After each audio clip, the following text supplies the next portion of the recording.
Hi, you are welcome to another interesting episode on Silence is Golden.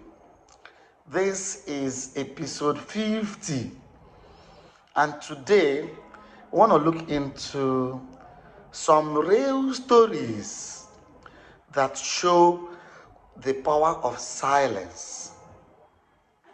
Kondrat Ryleyev, a Russian rebel in 1825, after the Decembrist revolt against Tsar Nicholas I, he was sentenced to death by hanging.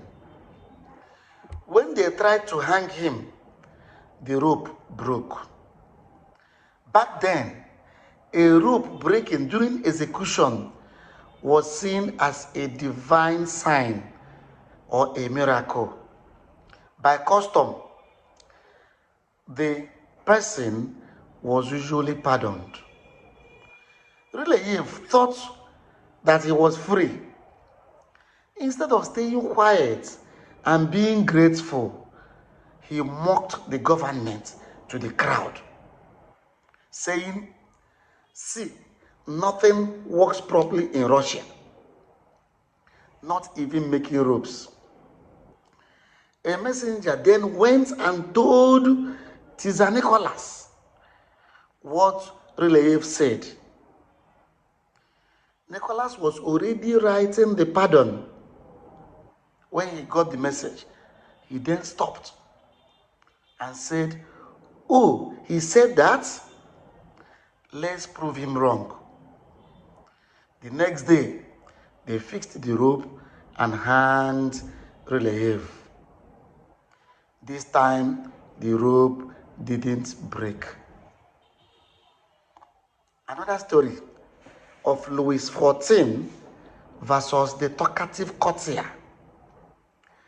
King Louis XIV, the sun god, hated small talk. One courtier thought that he'd impress Louis by filling every silence with witty stories and gossip. Day after day, he talked non-stop whenever the king was near. Louis said nothing. He just listened. He then slowly stopped inviting the man to events. Within months, the courtier was invincible. Another man who stayed quiet, listened, and only spoke when asked became Louis' favorite. People in power interpret constant talk as lack of self-discipline. Silence makes them curious about you. Talk makes them bored of you. There is another story about Emperor Tiberius versus Sejanus. Tiberius was a Roman emperor who had a powerful advisor named Sejanus. Sejanus wanted more power, so he started talking. He made speeches, gave opinions on everything, criticized other senators publicly, tried to explain the emperor's every motives. Tiberius was paranoid by nature. The more Sejanus talked, the more Tiberius suspected him. Why does he have opinion on everything? What was he plotting?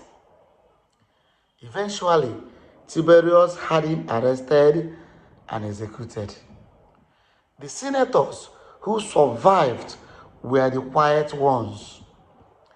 When you talk too much around powerful people, you give them data to use against you later. Story: the French ambassador versus King Charles II. King Charles II of England loved to joke. An ambassador thought he'd bond with Charles by matching his wit and talking back at every royal joke. He turned every meeting into a debate. Charles smiled, but he marked the man down as being presumptuous.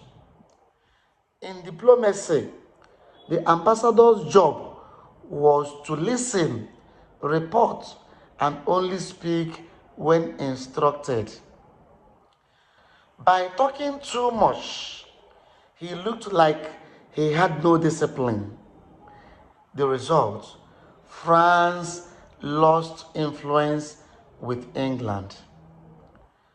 Know your role. If you are not the king, don't act like king in a conversation. Talking less shows that you understand the power dynamics. Talking more makes you look like you don't. These are some real stories that show the power of silence. If you got value, do not forget to subscribe, comment, like, and share. See you in the next episode. Thank you.